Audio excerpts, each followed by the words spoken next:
And eye to the skies, ladies and gentlemen, because here they go. Smoke is activated, the ramp is open. They're popping things, they are ready to go. Presenting to you in 30 seconds the 2024 Royal Air Force Falcons Parachute Display Team.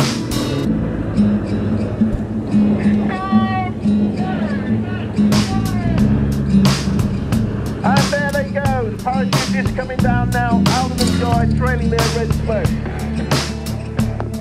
Formation behind each other, behind the coach.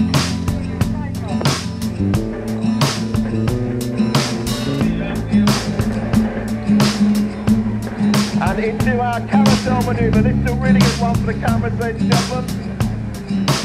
It's extremely hard manoeuvre for the team to carry out. They are following each other very, very closely in formation under the leadership of the coach. Leading the team, Flight Sergeant Liam Lyons, Sergeant Sean McKay, Sergeant Andy Lee, Sergeant Mike Atkinson, Sergeant Gabe Coleman Moffat, Sergeant Greg Appleby, Sergeant Owen Collins, Sergeant Marcus Shields,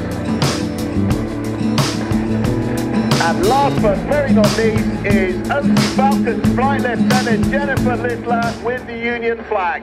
And see what it's like to be a parachutist. So again, please share your images on social media. Do come and talk to us.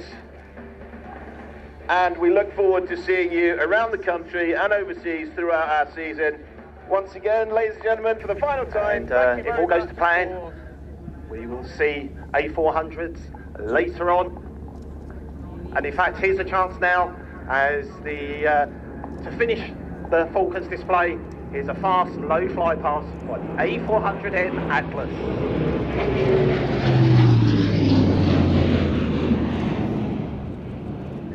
Display here. So all of these real one-off for Cosford. And in fact, we have another anniversary there. You mentioned the Hawk again. We have 4 Hawks on the showground. You can take your have photos done. 50 years of the Hawk. Yes, it is.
Christophe really is one of the best exponents of this aircraft that you will see. He's bringing it into land now. He'll then be taxiing along in front of you to regain his parking space. And I'm sure he'd appreciate you showing how much you enjoyed that display. And indeed, here's a good opportunity to get your feet, if you like, on the sort of airfield operations here. Like most things in aviation, we like to take off and land into wind. We do, of course, have quite a few of the lighter aircraft helicopters operating from here, and we will see the helicopters occasionally scurrying to and fro across the airfield because they have to refuel over on the far side of the runway. From RF Bryce Norton involved, Red Arrows fly past, some amazing footage and images, but not that I was there, obviously, but it's really in keeping. It really takes you back. It really, really makes you think of what that was like. And just the scale, the size, the number of sorties and everything that was flown is incredible. It's so difficult to get across the enormity at any event of the air operations alone on D-Day, let alone everything that was going on. Largely replaced by heavy lift helicopters and also air landing in aircraft like the A400, the C-17 that can operate off fairly small and unprepared Harriers, Hawks. Well, the Gazelle has only just been retired by the Army Air Corps from active service, but it lives on in civilian hands. Gazelles, ex-military Gazelles, have been in civilian hands in the UK for years, flying around just as they looked in military service. But now we see a tremendous, illustration of this, courtesy the Gazelle Squadron Display Team, for example, of the Westland Gazelle.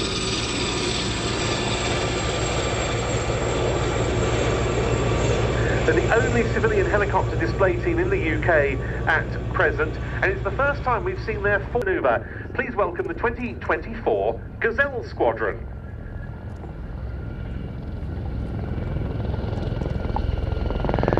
In for their initial roulette break. And indeed, what's great to see is it back in its sort of kinetic colours as well. Yes, it almost went straight from military use.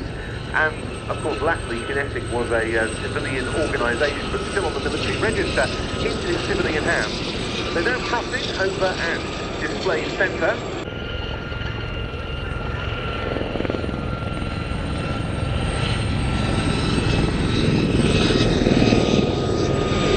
Now, leading the pair in, coming in now from the left, is another ex-Royal Air Force Gazelle, an HT3 model. But this one also served with number 27 Squadron, supporting the Chinooks that were the your tail into a tree. At least it had a little bit of protection. It was much safer on the ground. A UK firm that the design came to the UK and universally adopted. There you can see quite clearly those 4 pedestrians on the squadron. And during the 1991 Gulf conflict, and later in the former Yugoslavia on all the peacekeeping efforts that were mounted there through the 1990s. He left the services, but continued to fly the Gazelle as a military reservist. He now flies the Airbus A350 for Virgin Atlantic. Number 2 is Merrick Forsyth, who's new.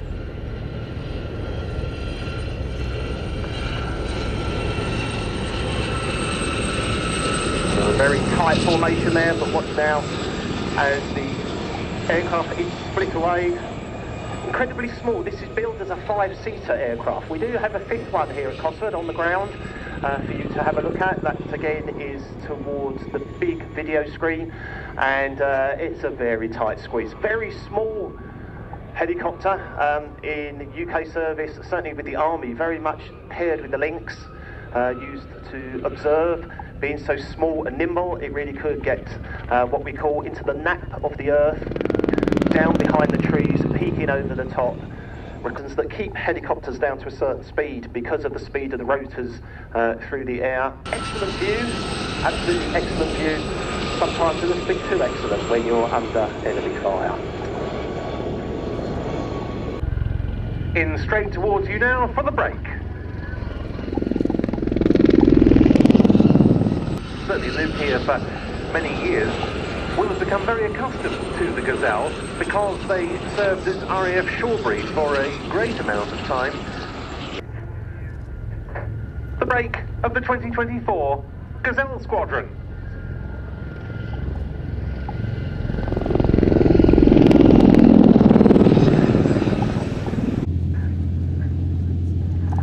And here they come.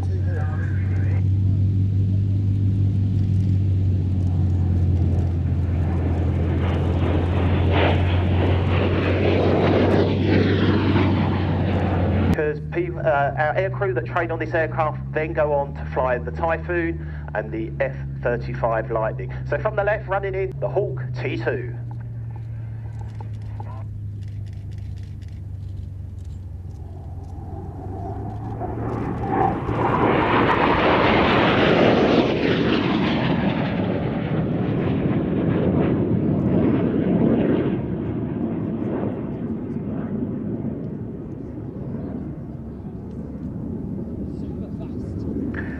Display really is very exciting because it's the 60th anniversary of the Red Arrows completing their diamond season, so they're back as 9 aircraft. Great to see the Diamond 9 in their diamond season.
the Wildcat solo display, but a nice little formation start, a little extra. And between these two, we're sort of spanning 70 odd years of fleet, air arm, rotary aviation, the Wasp dating really from the 1950s, a smaller Wasp.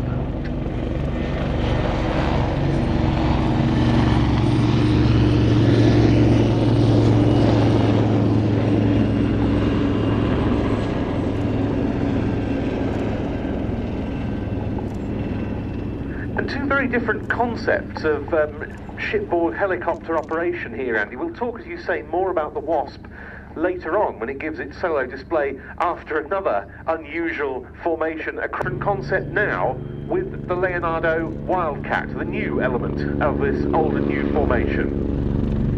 And that's a lovely break. I think we could be seeing the start of a brand new display item for future use. Yes, indeed. Now, we should say, of course, that we have the current Fleet Air Arm of the Royal Navy represented here by the Wildcat. The Wasp comes to us from the civilian Navy Wings Heritage Flight.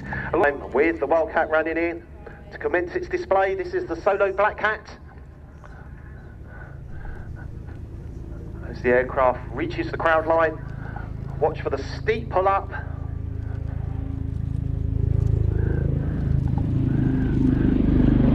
As the speed bleeds off, the aircraft will come into the hover for the first of its, I think it's fair to say, its characteristic manoeuvre.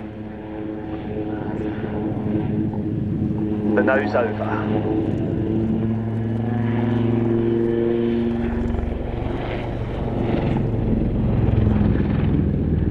There are two versions of the Wildcat in service with the UK Armed Forces. This is the Naval Wildcat HMA-2, and there's also the Wildcat AH-1, which serves with the Army Air Corps. Now, unlike its predecessor, the Lynx, both versions have a wheeled undercarriage. You'll remember that most Army Lynx, not all, the Mark 9 later had a wheeled undercarriage, but most Army Lynx had a skid landing gear, and the naval ones had a wheeled undercarriage for shipboard operations. The decision was taken with the new Wildcat, when it was developed, to give them all wheeled landing gear. So important when you're moving these aircraft around very small helicopter landing pads on the sterns of frigates and destroyers. There you see a kind of spiral loop. Those of you that remember back to the Lynx with the Black Eagles will remember the amazing backflip. I really like that manoeuvre from the Black Cat. You will see it again a little bit later on towards the end of its display. It's a kind of loop with a twist in it as well. Very, very effective. As the aircraft comes back in front of you, you can clearly see the kind of growth on its nose right on the front of the aircraft. That's the MX Westcam electro-optical device. It carries a range of sensors, including a very, very high-powered camera, able to detect targets at very long range, both day and night, in any weather condition. And as with any platform, the Wildcat's capabilities have been developed significantly since it entered service and began to replace the Mark 8 Lynx with Royal Navy units, because these helicopters...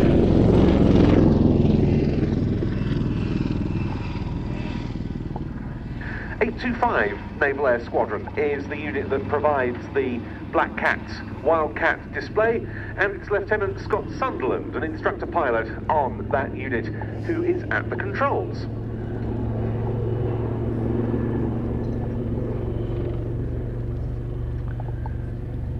So here we see the first part of a flat 270-degree manoeuvre, back onto the B-axis, and then the same mirror image, 270 again, around to reposition. And as you watch this display, just imagine this aircraft operating on a very, very small helicopter landing pad. We are talking sort of tennis court size, on the stern of a Royal Navy frigate or destroyer, in strong winds, in all sorts of weather conditions. There's nowhere to divert to. You can't just...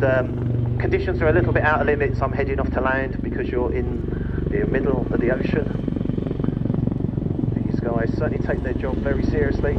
A massive capability plus to any surface vessel.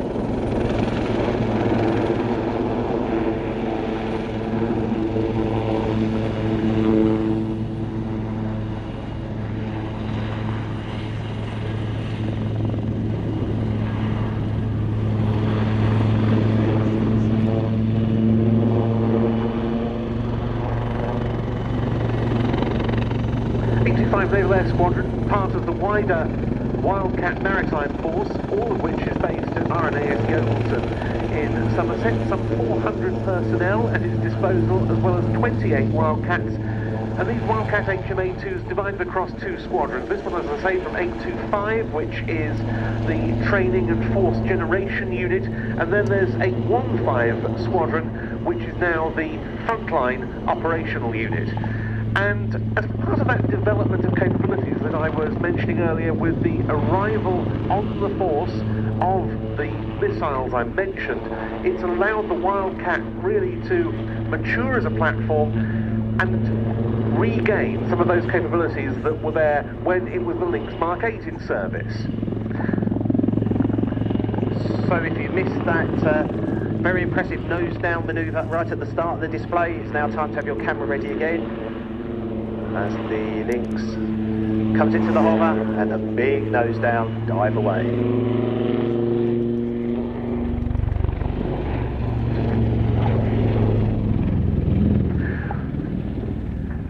Before operational capability was achieved with the weaponry that equips the Royal Navy Wildcat Maritime Force, they were of course still operational in other areas. For example, performing humanitarian aid support missions, disaster relief following natural disasters such as hurricanes, counter-piracy and anti-drugs smuggling out in the Gulf, and so forth.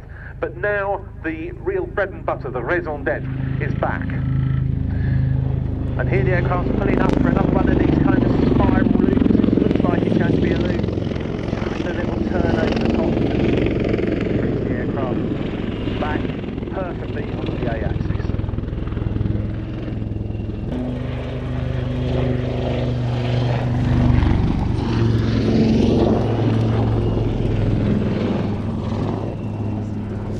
That is Lieutenant Scott Sunderland, our plant that Rolls-Royce provides to the British and American aerospace industries today.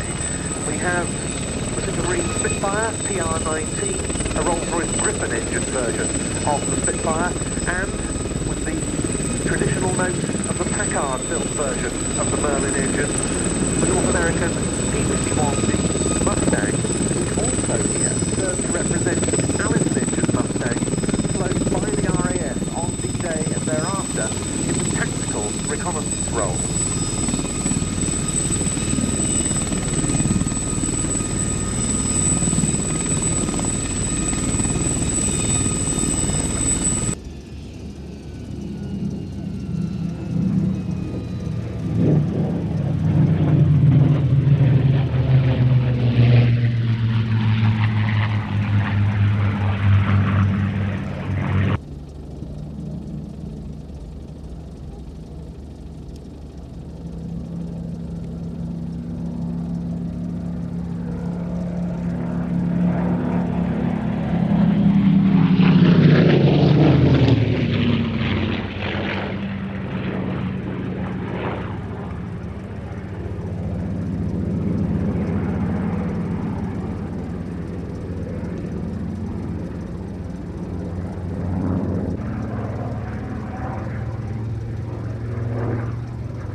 main changes that they made as the design evolved was to replace that hugely stalky undercarriage, which, given that they were sometimes still operating from grass strips, could be a little fragile with much shorter landing gear. And of course the reason it had the long landing gear was that you had to have clearance of the propeller in the propeller version. So when it was sort of take the propeller out and put a jet engine in, they left the undercarriage as was initially. But of course a tricycle arrangement rather than tail dragger as with the piston Provost. The important thing here, rather like with the Mustang you might say, is that the basics of the design were right. The Jet Provost T1, while looking rather ungainly, was an excellent aeroplane. It, as I say, first flew in 1954 on the 26th of June that year in the hands of Dick Weldon from Luton Airport, which was the factory airfield for the Percival and later Hunting Percival Company.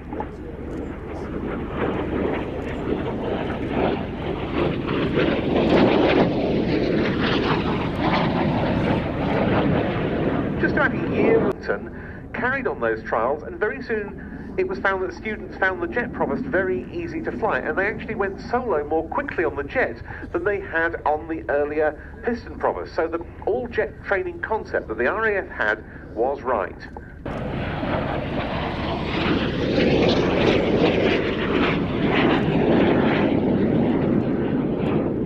I found a very interesting quote in a book I have on the Jet Provost that said it was designed deliberately to avoid speed at the time.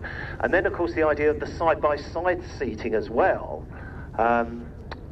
Yeah, very, very new, a huge step. A direct entrant from school, doesn't it? Indeed it does, yes indeed.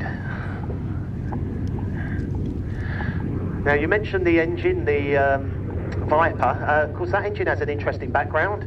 It was originally...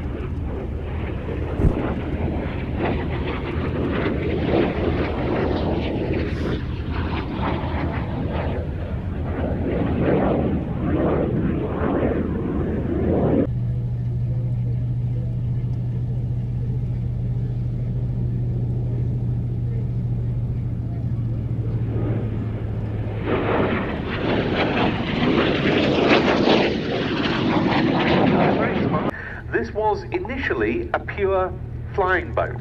It hasn't always been an amphibian, this design, but we see it here in amphibious guise, getting airborne, the Consolidated PDY-5A Catalina.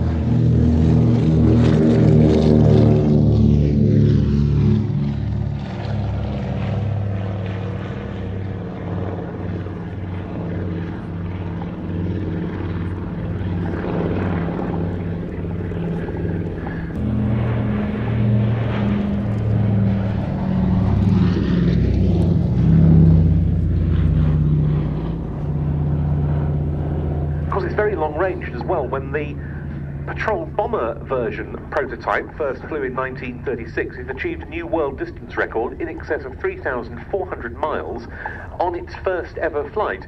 And of course it had to be long-ranged for the sort of operations this aircraft was to undertake in almost all theatres of World War II as it took out. It started off in the Pacific, but then, as we were saying, in the Atlantic, also in the Indian Ocean, and whenever basically there was a key maritime operation, Catalinas were there.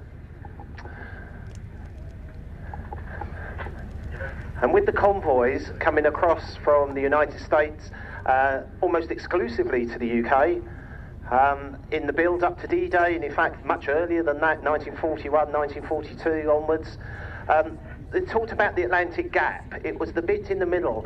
Land-based aircraft in the US and land-based aircraft in the UK could only reach out so far.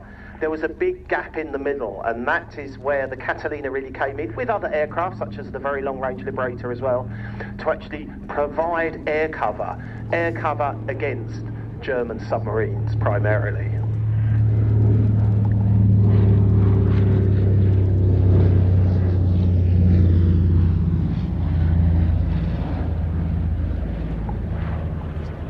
Catalinas came into RAF service with squadrons based in Northern Ireland in 1941, and their first big success was in connection with the hunt for the German battleship Bismarck that May.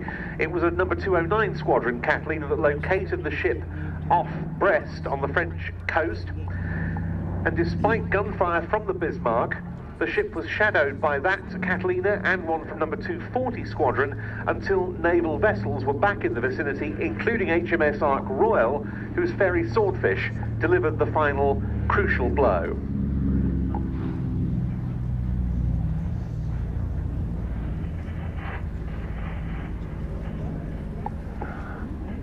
King of the Battle of the Atlantic was by a Catalina from number 210 Squadron. It took place northeast of Sullenvoe in the Shetlands on the 7th of May 1945, so just one day before VE Day. That U-boat U-320 was on its first operational patrol, and it ended up being abandoned on VE Day itself. Rather bad luck for the crew, but they did all survive. And there are the wingtip floats down.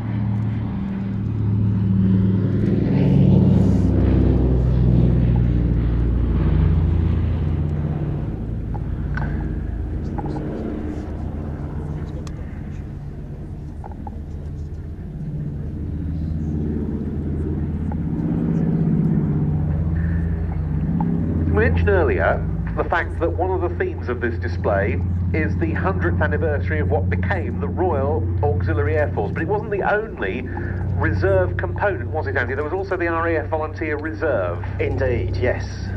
And of course this aircraft has a big link with that. Yes, because two Catalina pilots who were assigned to RAF Coastal Command during World War II were awarded the Victoria Cross, in both cases 80 years ago this year in 1944.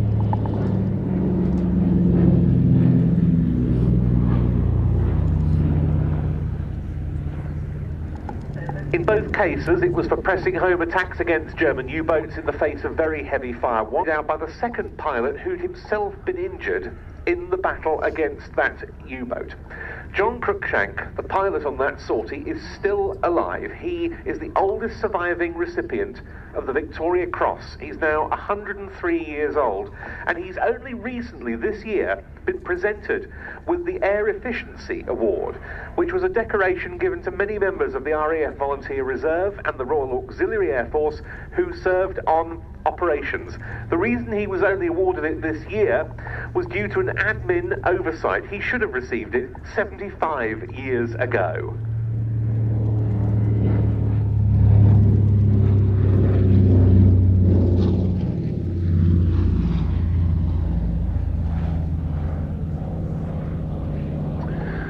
And in fact, talking to some of the crew this morning, they are going to visit him next week. How lovely.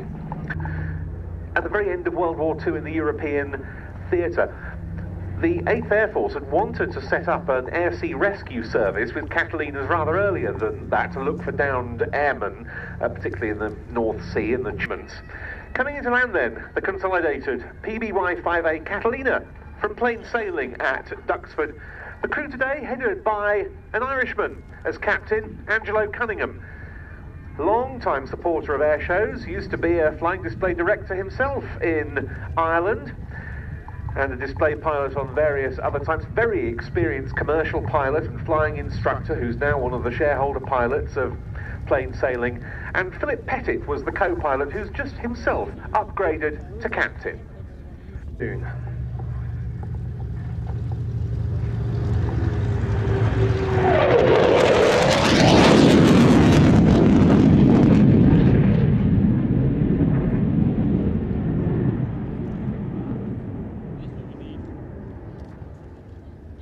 But the special colour scheme doesn't depict a number 29 Squadron Mosquito from the D-Day period. Rather, it represents a Hawker Typhoon of number 257 Squadron, one of the many RAF Hawker Typhoon units that took that outstanding fighter and ground attack aircraft into battle.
now be accelerating the aircraft to somewhere in the region of 600 knots, coming down to his minimum display height of some 100 feet for a high-speed pass.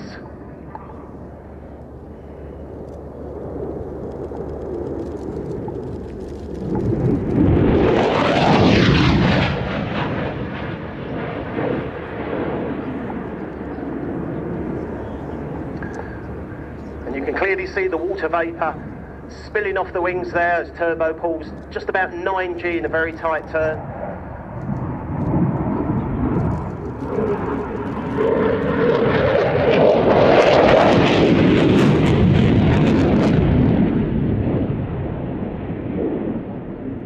Again, lots of these very characteristic barrel rolls, almost like a corkscrew. The aircraft literally corkscrewing across the sky. And of course he's wearing a full body G suit, and that combined with pressure breathing allows him to withstand these manoeuvres, many of which are being conducted at 9G, meaning his body weighs some 9 times normal.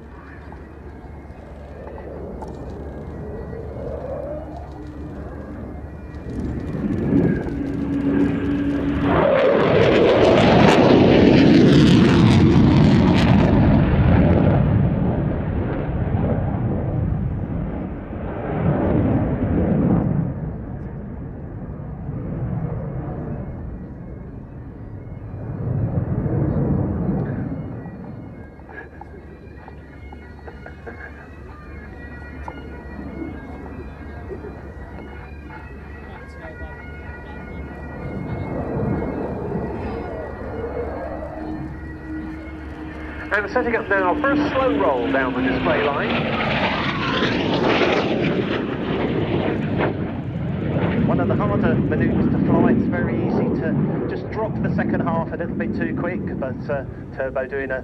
He flew in a Tiger Moth with classic wings at Duxford when he was 17, and that really cemented his wish to become a pilot.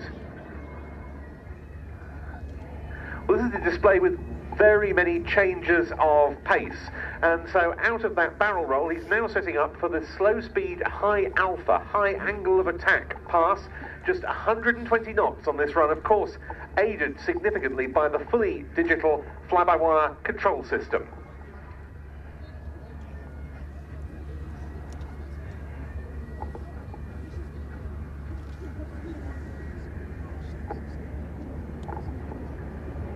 And this is of course an aircraft that is on daily active service operations, whether maintaining quick reaction alert, the UK Air Defence capability from both Coningsby and RAF Lossiemouth, or around the world, notably in the Middle East.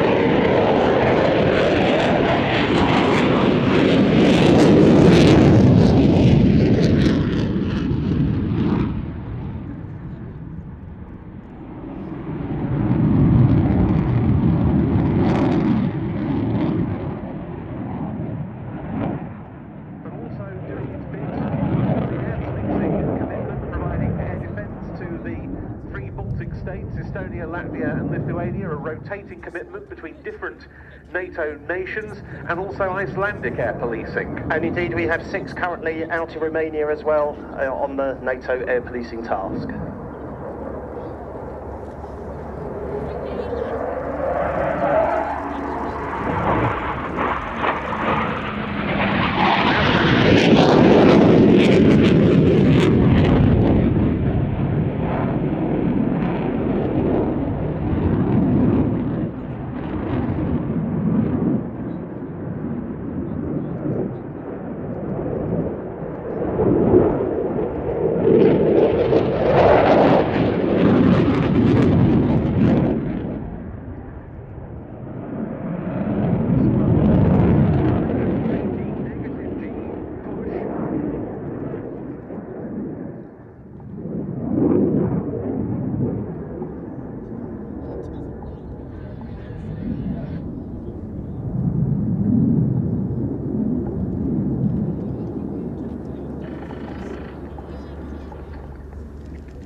course, Typhoons have been taking part in actions against the Houthi militia in Yemen, and they've been carrying out several joint strikes with American assets aimed at degrading the militia's capability to launch attacks on shipping in the Gulf of Aden and in the Red Sea.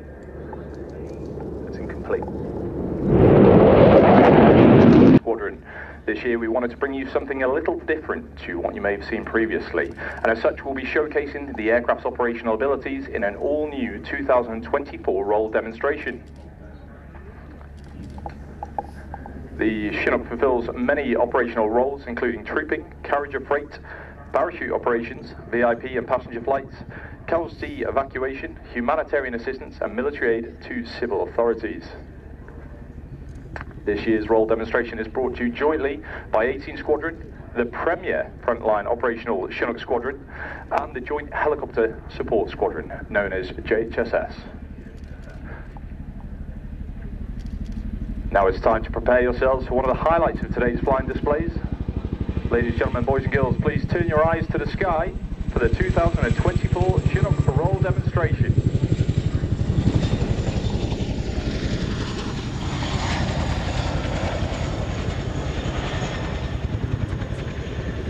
You can see the Chinook carrying a battlefield gun on one of its three The Chinook is famous worldwide, not only for its ability to carry three gives Coops an appreciation of the wind, direction and strength. Once safely on the deck, the JHSS team will leave the aircraft in order to attach the gun to the Land Rover and provide mutual support ahead of moving it onwards to its battlefield location.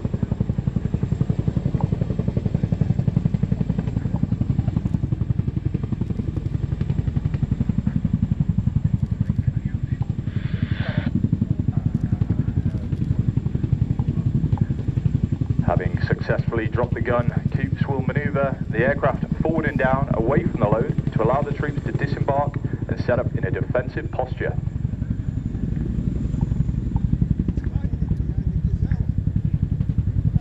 At RAF Odeon, we are fortunate to have our very own underslung training area. This allows crews to practice lifting a variety of items, from netted barrels to heavy ISO containers. This invaluable training wouldn't be possible without the support of JHSS, a tri-service organisation based at RAF Benson that offers specialist skills in underslung load operations, including rigging, hooking and the preparation of landing sites. The aircraft will conduct an over-the-shoulder departure. This is a dynamic manoeuvre used to quickly move away from enemy threats in front of the aircraft. As they climb and build rearwards momentum, the low ballistic protection was presented to the threat opportunity for some great photos. Get ready to hear the Chinook's iconic blade slap.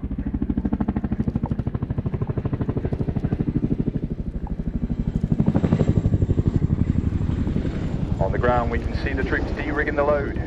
JHSS are the Specialist Helicopter Handling Unit for Defence, a joint squadron made up of both Army and RAF personnel based providing specialist helicopter landing site reconnaissance and the movement of essential supplies by internal and external loads, exactly as you can see during today's demonstration. They've been involved in every major conflict in their 40-year history, and the team today is led by Sergeant Lawson, an RAF mover with a team of 4 Royal Logistic Corps, 3 Army Air Corps and 2 RAF, demonstrating their capability to operate as one in any environment. The Chinook is inextricably linked to the modern battlefield. During conflicts in Afghanistan and Iraq, the unmistakable sound of the Chinook's blade slap offered reassurance to those on the ground, letting them know help was always to hand. The unmatched combination of power, agility and endurance has put the Chinook at the forefront of support helicopter operations for over 40 years, always making its time and its target, whatever the task, used to bring the aircraft to a complete stop. And showing just how much control Coops has over the aircraft, he'll bring it to a stop on just the 2 aft wheels before landing on all 6.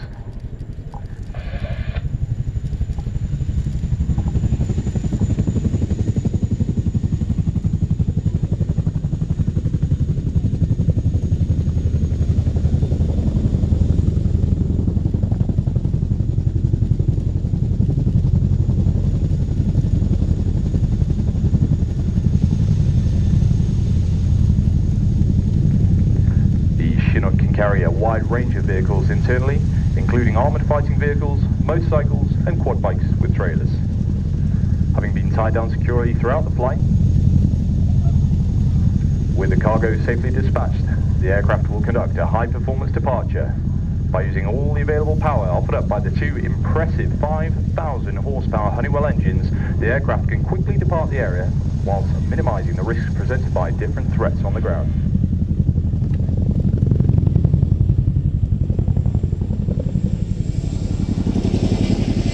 As the aircraft repositions, we'd like to express our gratitude.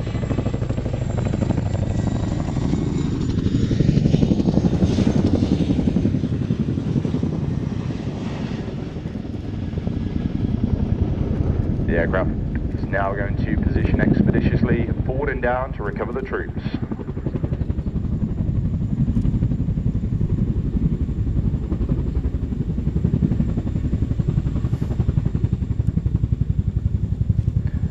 With their task complete, the passengers are now cleared back onto the aircraft with a brand new addition to the Chinook roll demo, the big orange thumb. Wearing the thumb today and operating at the #1 crew position is Sergeant Aaron Woodward. Born and raised under the bright lights of Blackpool, Woody joined the RAF in 2012 as an RAF regiment gunner. Woody is a survival instructor and crewman trainer and is keen to contribute to the next generation of the Chinook force. Woody and Mal are now working together as a team. We love seeing your photos and videos, so if you've taken any good ones today, we'd be grateful if you could tag us using the hashtag BladeSlap. As a reminder, you can come and find us over at the RAF Village all day today, where we've got a big team who are ready to answer all of your questions. On behalf of myself and the team, thank you so much for watching our display. We hope you enjoyed the rest of the day here at Cosford and look forward to seeing you all again very soon. So for one last time, please put your hands together for the 2024 Chinook roll demonstration.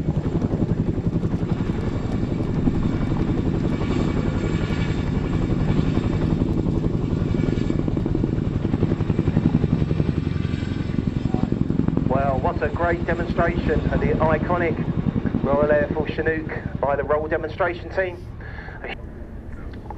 I mentioned this is a BAC product rather than the hunting jet Provost that we saw earlier in the T3A, and that's because BAC, the British Aircraft Corporation, absorbed hunting in 1960. And they took on various hunting designs. In fact, what became the BAC-111 jet airliner was originally a hunting design. And the same is obviously true of this. But we've got here what is a significantly developed version of the earlier marks. We saw the T3, then there came the T4, which had another step up in terms of the power of the Rolls-Royce Viper engine. This one, crucially, has a pressurised cockpit, so it could train at higher altitudes, but again, they further uprated the Viper, and they strengthened the wings, and the RAF ordered 110 of these Mark 5s. And similar to the T3, the Mark 3 and the Mark 3A, this of course the 5, and there was a 5A as well, again with upgraded avionics fit.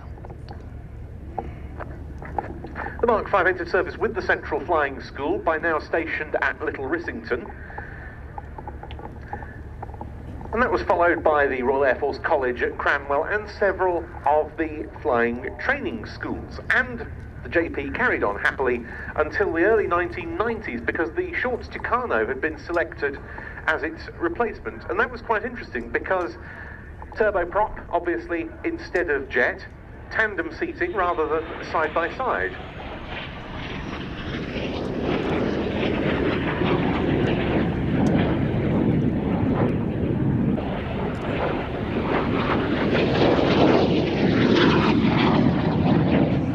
Now, I've not long seen the tutor in today's show. It's worth saying the aircraft has been flown for us today by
Turning around. Gear up.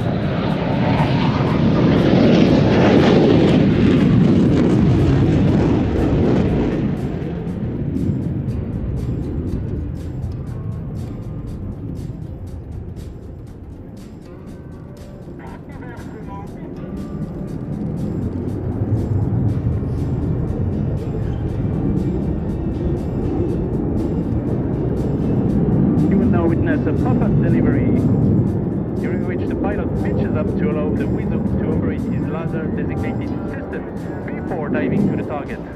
Diving now. And here we go.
A glorious sight indeed, the two aircraft now heading south, heading back towards RF Bryce Norton, their home base. In RF service, this is a tactical and strategic airlift aircraft operated by two pilots and 1 weapons systems operator for bringing these aircraft to us. I think this will again just be a single flyby, short but very sweet.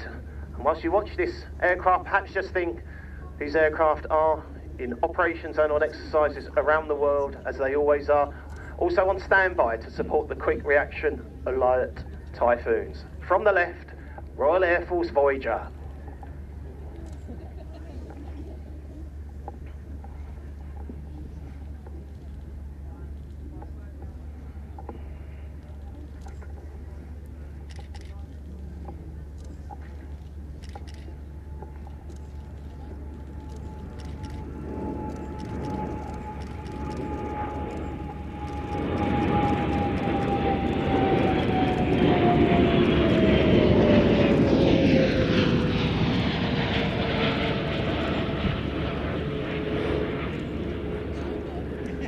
No ordinary Voyager, you'll note.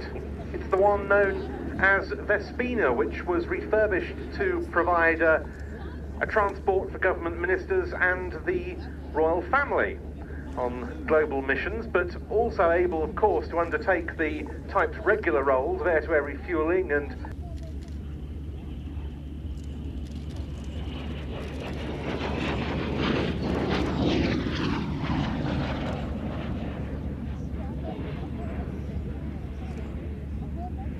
see on this aircraft that it's not an all-over yellow colour scheme, because the dark coloured tail fin denotes the fact that this is painted to represent the team leader's aeroplane.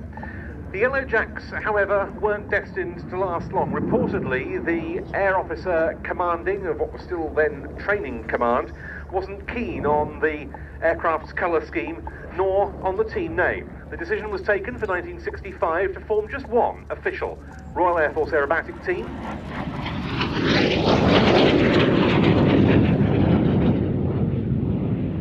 Prior to that, there had been different premier teams every season, and that was the birth of the Red Arrows. Their first display on the Gnat took place at a press event at RAF Little Rissington on the 6th of May 1965. Their public debut took place 9 days later at the Biggin Hill Airfair. At that stage, Lee Jones, who'd been leader of the Yellow Jacks, was still team leader, and in the 7-ship formation.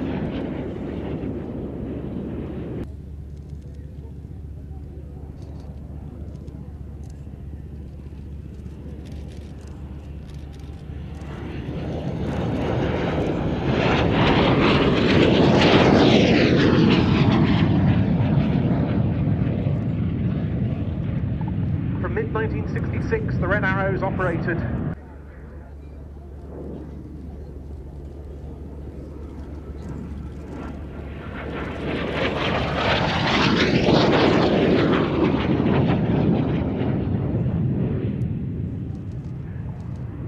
and team pilots raved about flying the Gnat. Dickie Duckett, who was a member of the team from 1968 to 70 and then leader from 1975 to 76, described it to me as a beautiful aeroplane to fly. Very small, of course, and you almost felt that you put it on when you got into the cockpit. It was extremely responsive, very light on the controls, very precise. All the sort of qualities that turned the Red Arrows into the stuff of legend.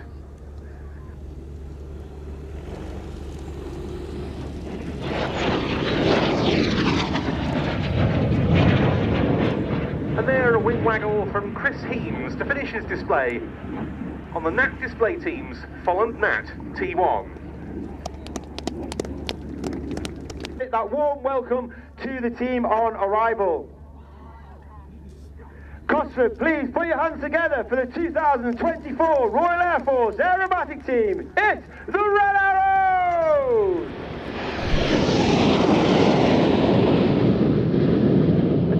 In our famous Diamond 9, trailing our world famous red, white and blue. Red 1 starts to pull up and he teams the team to the left, and you'll see that platform of our world famous Diamond 9.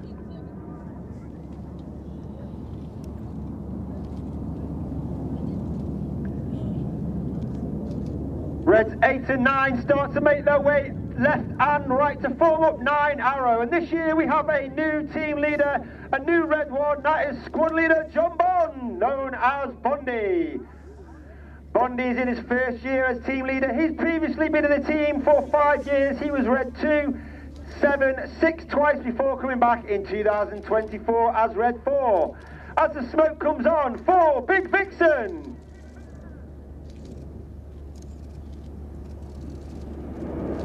Bondy is a former Typhoon pilot and former qualified flying instructor on the Mustang.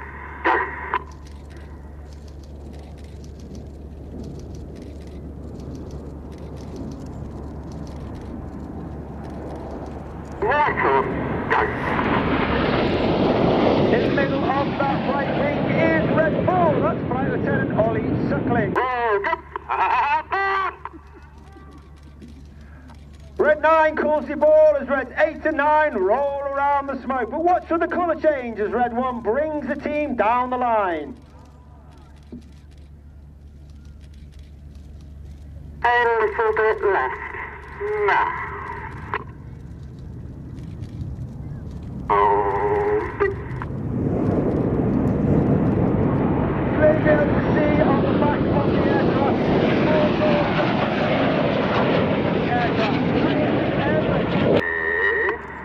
As we come to the end of the first half, you'll now see a manoeuvre not flown for more than 20 years. This is the 5-4 split.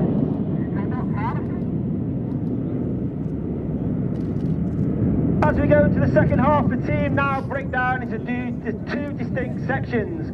Going off to the right, we have Reds 1 through 5. They are now known as Enid, named after Enid Blyton's famous 5. And Reds 6, 7 and 8 and 9 off to the left-hand side are now known as Hannah, named after squad leader Ray Hannah, one of the first members of the Red Arrows. He's the only team leader to lead the team for 4 years. He took the team from a 7 to a 9 and formed our Diamond 9. Enid from the right, Hannah from the left for the 5-4 cross.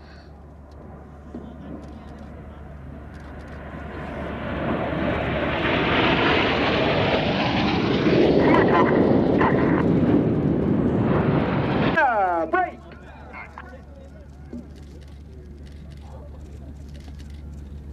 A little bit. And split.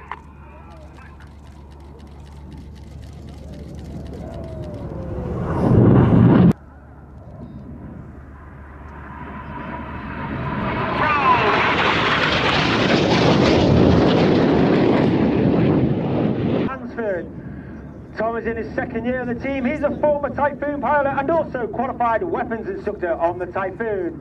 As they turn hard towards each other for Cyclone.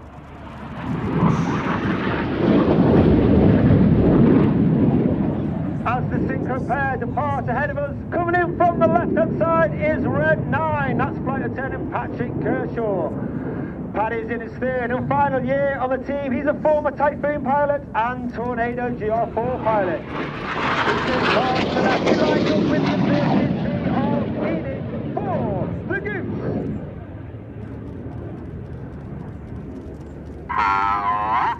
Little bit right. Now.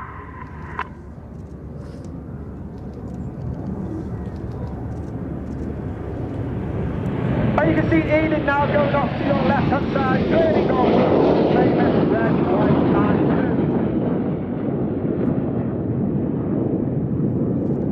blue. The synchro pair parts for the world-famous synchro rolling heart.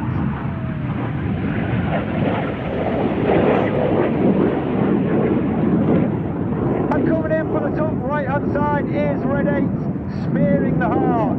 Red 8 is Flight Lieutenant Richard Walker. Rich is in his second year of the team. He's a former Harrier pilot and...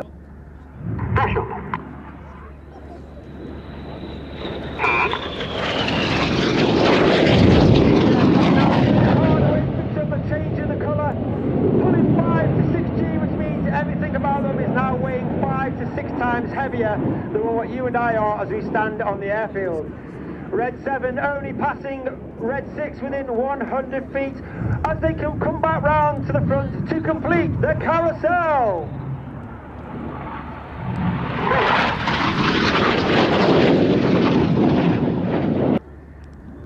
Red 1 brings them around to the right. Once again, you can see our world famous red, white and blue. And that is capable due to the smoke pod underneath the belly of the aeroplane. That smoke pod is capable of... Clear goes. Reds 4 and 5 roll to the outside in one of the hardest manoeuvres for our new pilots each year. This is Rollbox.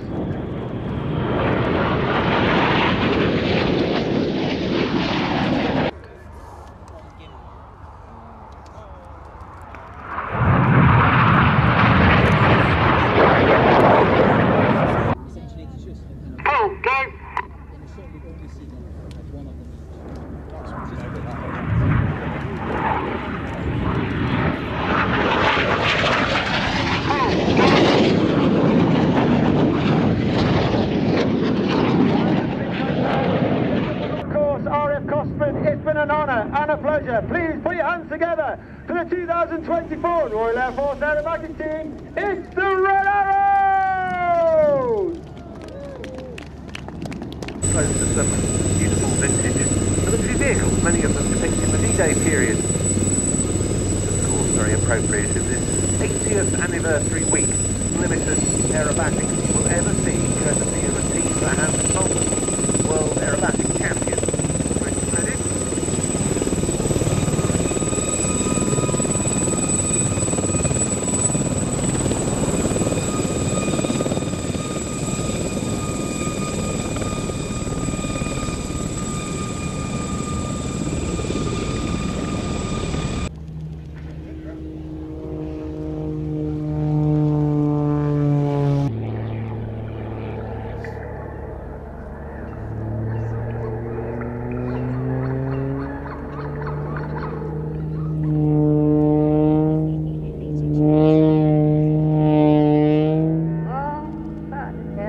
That was pretty amazing. Of the French Air and Space Force.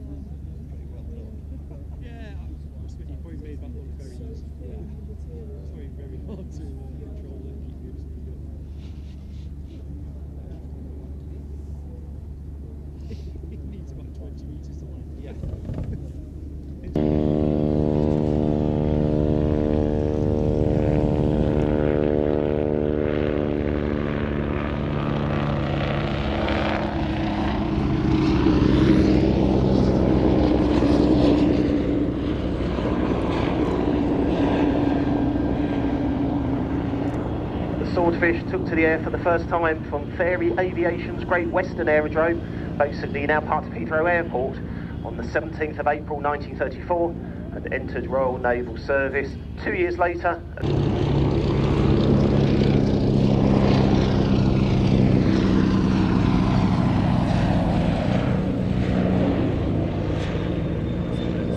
Torpedo, but as late as 1944 at D-Day it still had very important roles to perform.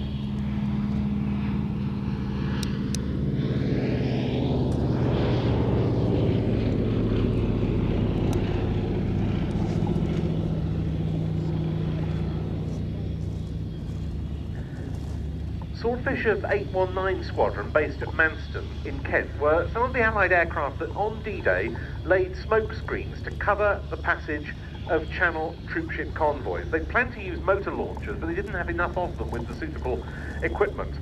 And with the help of the smoke screens, a convoy of 10 ships duly made it through the Straits of Dover. 838 Squadron had Swordfish at Harrowby in Devon for night patrols off Brittany against Germany's E-boats, their fast patrol craft.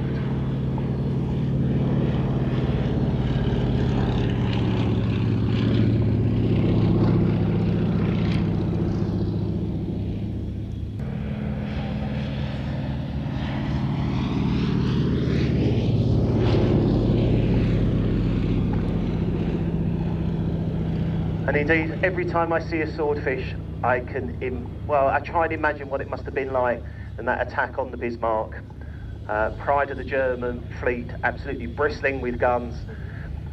They had to make a very slow approach. You are in range for a very long period of time. And of course it was the Swordfish that really cast the die in the chase for the Bismarck. After sinking the Pride of the Royal Navy, HMS Hood, Bismarck was away, and it was only the fact that HMS Ark Royal, Swordfish and HMS Ark Royal caught and managed to just put a torpedo into the stern that slowed the Bismarck down and enabled the Home Fleet to make contact and then eventually sink the Bismarck. So what a wonderful sight this is, resplendent in its D-Day markings. And then the Wasp.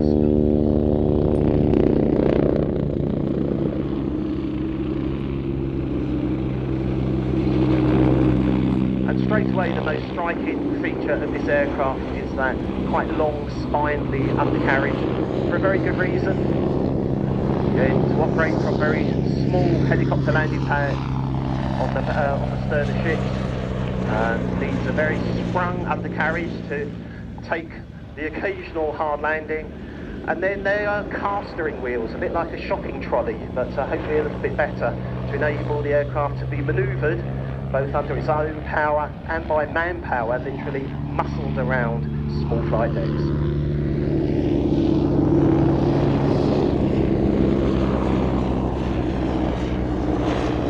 And as we mentioned earlier, this came from the change in technology.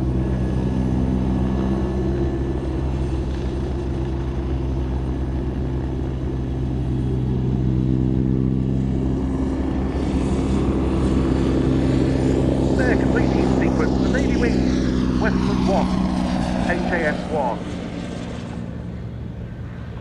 One interesting point about the undercarriage that Andy was talking about earlier is you can lock the wheels if required, but the Wasp always has to hover taxi. It can't taxi across the ground on its wheels. You've seen this when it... Right, so there goes Red 10 with the Juno back to Shawbury. I think that concludes the Juno movements for the Red Arrows here for today. Andy just mentioned the Harvard, and we are about to see an example of what's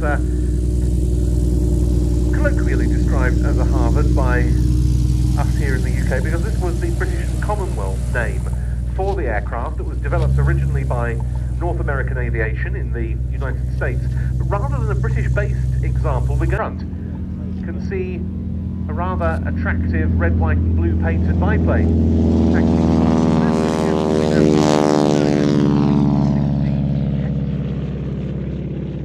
We should mention we've got some other overseas military participation here in the static park other than the French. We've got the Belgian Air Component with an SF-260. We've got a Royal Netherlands Air Force NH-19 helicopter, haven't we?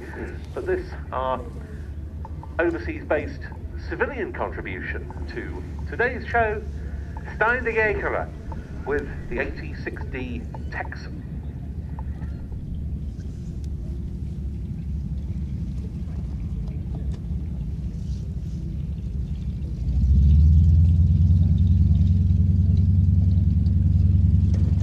This is Rich Goodwin. This is his muscle biplane.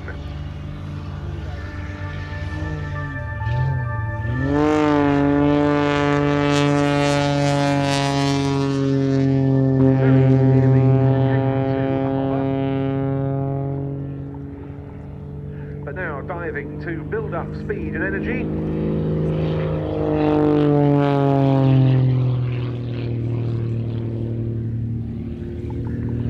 Making full use of the in excess of 300 horsepower at this aircraft's disposal. Its flying weight is just 700 kilos, maximum speed in excess of 200 miles an hour, and it's stressed to between +6 and -5 G. And the aircraft has been continually modified and improved. And a lot of this being done with the aid of Rich's sponsors, his new title sponsor for this season being Aerobatic.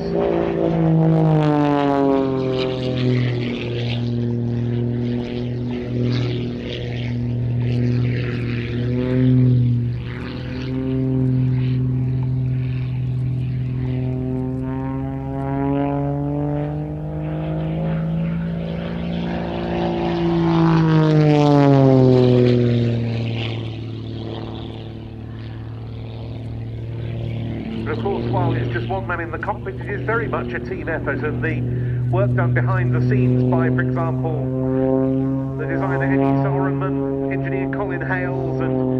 Engineer John Whiten have been absolutely crucial in allowing Rich to get where he is today. Amazing control responses, an incredibly high roll rate.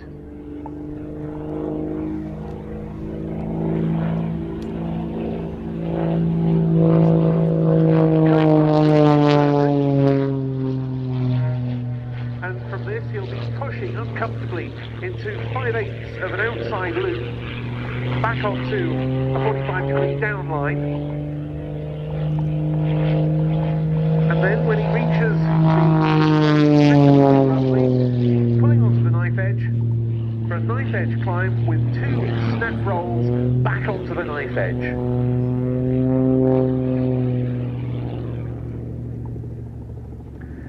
And all this from a development, plenty of height, but there he rolls, he tips in into a high-speed rolling dive. And from this he'll pull round to the left and up into the vertical. Tower of power. Snap rolling in the vertical, round and around. The airspeed bleeds off. He starts torque rolling back down through his own smoke.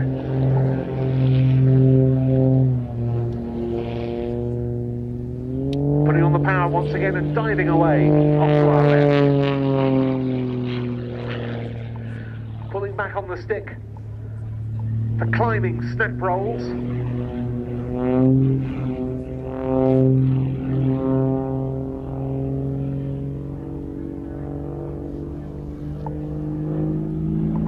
Descending back onto the main A-axis.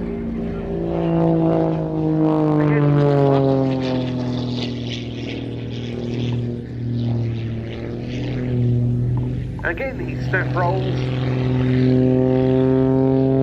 into a yawing turn to the left. And this time, when he pulls vertical, he slow rolls the aircraft in the vertical, up to the apex. He pulls it through, and then multiple snap rolls coming up on the 45-degree down line.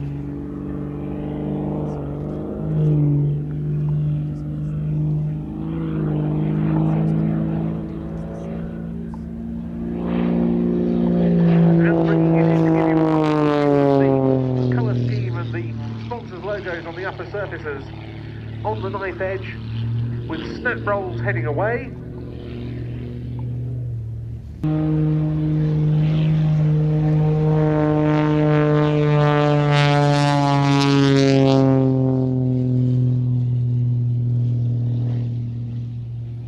Pretty much right the way down the line.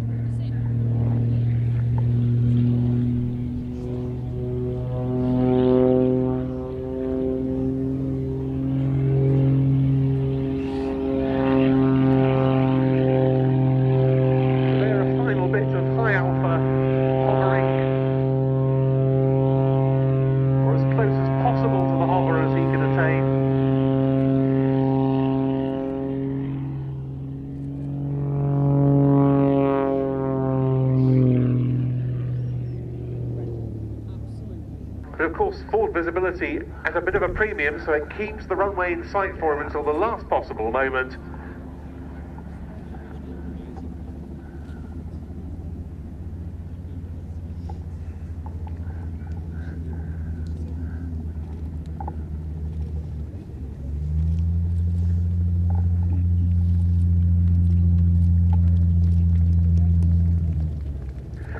And there he is, back on the ground.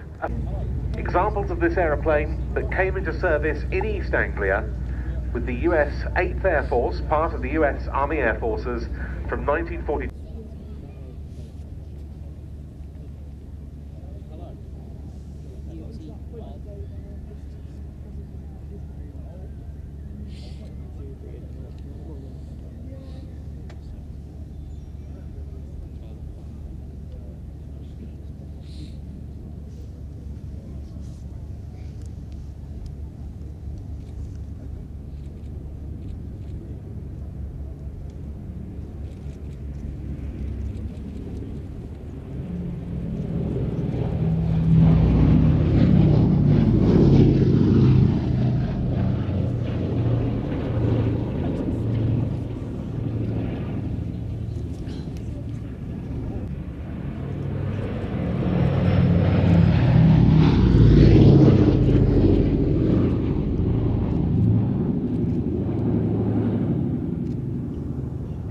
partly those experiences that led to Bomber Command abandoning daylight raids. In fact, number 90 Squadron had flown the Fortress in the RAF, and half of all its missions with its Fortresses were aborted without bombs being dropped.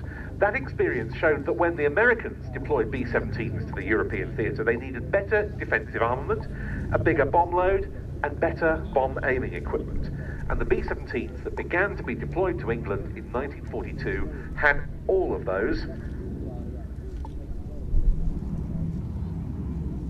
You can see the bomb doors open here.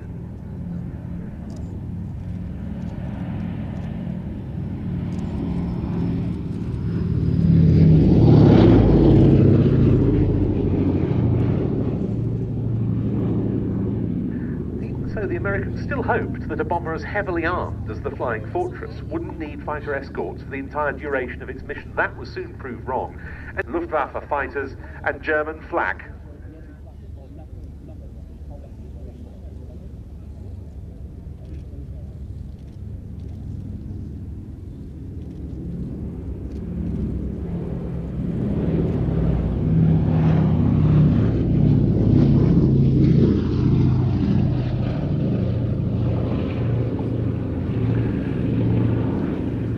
June the 6th, 1944, in total 1,350 B-17s were available for operations.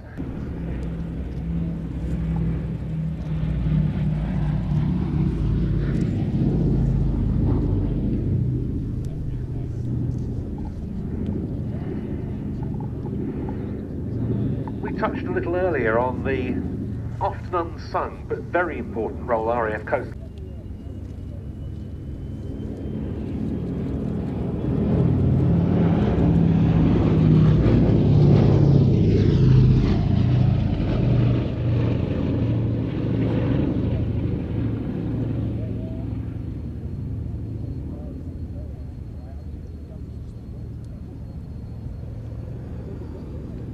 Now this aeroplane is privately owned and operated by B-17 Preservation, run by the incredible Ellie Sallingboe and based at Duxford in Cambridgeshire. And next year is a very big one for this aeroplane because it'll be 80 years since this airframe was built.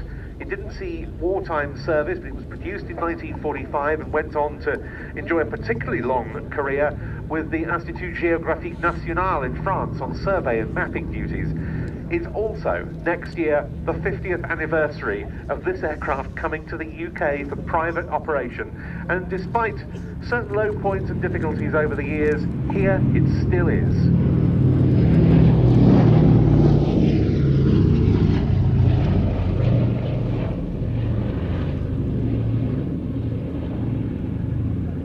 Years of World War II.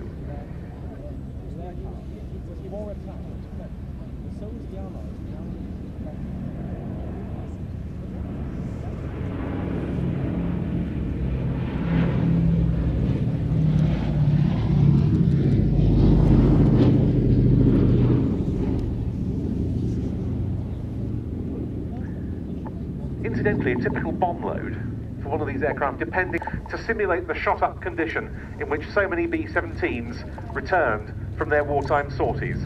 Final run, the B-17G Flying Fortress, Sally B.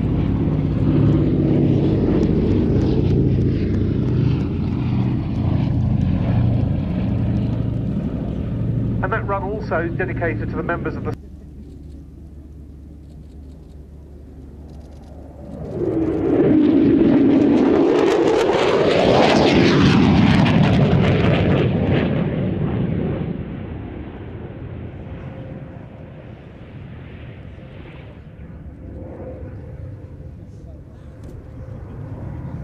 Number 617 Squadron was the first frontline unit on the F-35B in the UK. Its first 4 aircraft arrived at RAF Marham in Norfolk, the base for the Lightning IV.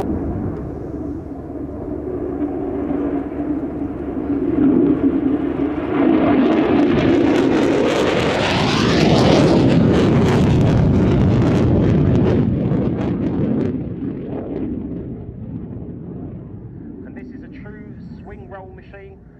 Capable of conducting air-to-air, air-to-ground missions, electronic warfare and intelligence gathering, simultaneously. It doesn't have to land and have to rearm different weapons, different fits. It can do all these missions all at the same time in a single sortie. All of the UK's F-35 squadrons are joint RAF and Royal Navy. The commanding officer and the senior pilot alternate between the services, and the latest operational squadron on the type is a Navy squadron, 809 Naval Air Squadron, which reformed last December.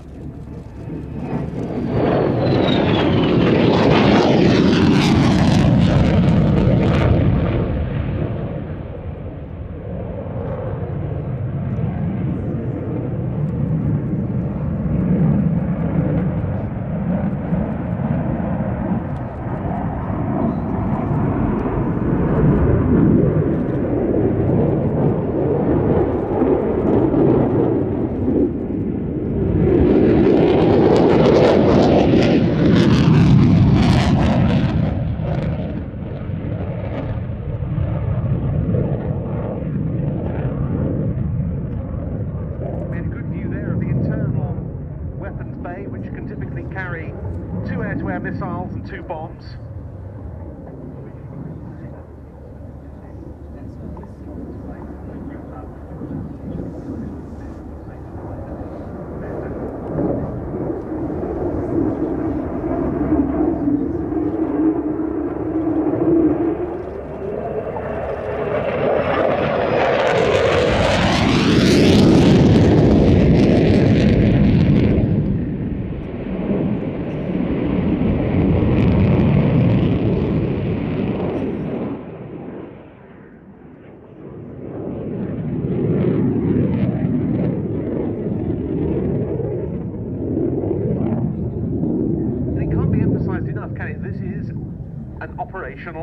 Platform. The first carrier strike group with the new carrier HMS Queen Elizabeth took place, or deployment by that group took place in 2021, and its first use on operations against Daesh over Iraq and Syria.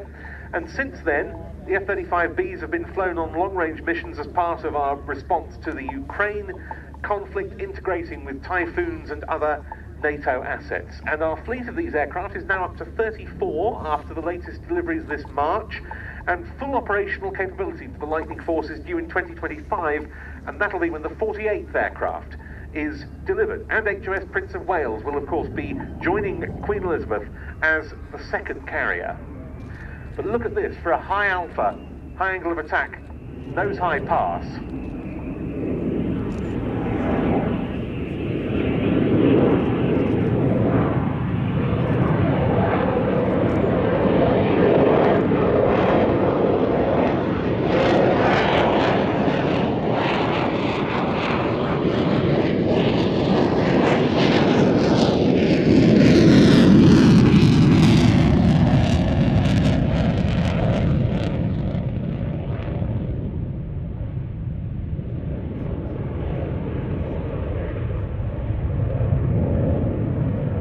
Rolling vertical landing instead.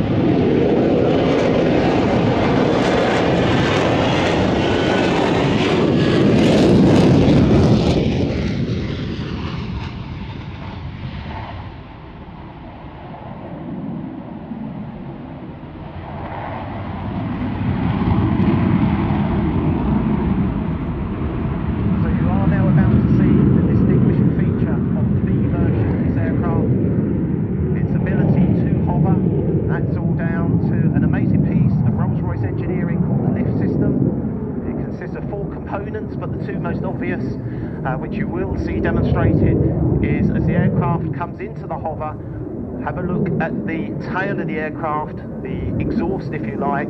You'll see that pointing down towards the ground. It actually swivels, and then on the back of the aircraft the big door opens, which brings a big fan into play, and altogether these create pillars of thrust on which the aircraft is able to fly very slowly and to stop and hover. And if you think back to the days of enjoying Harrier displays, even in the hover, the Harrier would be a living, breathing thing, jiggling a little bit left and right. Just watch the F-35. It's a completely different sight and a completely different story. And in each wing there's a roll post nozzle to give roll control and to maintain lateral stability, and that uses bypass air from the Pratt & Whitney F135 turbofan engine. It all helps this aircraft to operate in this snowball mode, even in very, very strong winds.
And so, the final pass of our final display of the day at the RAF Cosford Airshow 2024 coming up.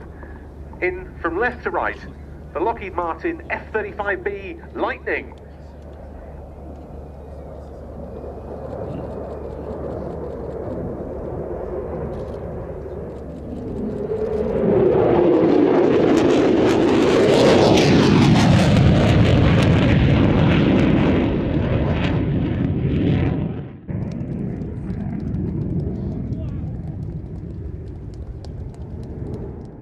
Welcome along to our brand new YouTube channel, The Travelling Bear with Stu Bear.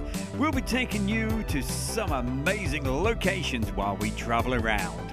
We have scenic videos with relaxing music, cycling adventures, camping locations, and some great documentaries, plus lots more. So join us on The Travelling Bear with Stu Bear YouTube channel and subscribe for free right now. Hi, it's Stu Bear from Airshow World, and I'm very proud to announce our sponsor, the Kent and Sussex Tea and Coffee Company. And for viewers of Airshow World, you can get 15% off from the world's best tea and coffee company. Plus, you'll be helping Airshow World grow. Just use the code Airshow. That's the Kent and Sussex Tea and Coffee Company. Timing. Split-second timing. Heart rate gets faster. Just for a moment, time stands still. Top pilots use split-second timing, pulling G-forces with precision and perfect timing. That's why the world's best display pilots put their trust in Swiss precision timing with avionic watches, and you can be part of this world with perfect timing. Airshow World are proud to offer you 20% off ladies' or gentlemen's avionic watches. This offer is exclusive to Airshow World. Click the link or see the website at Avionic Watches and use the code of Airshow World. Remember, timing is everything with Avionic Watches.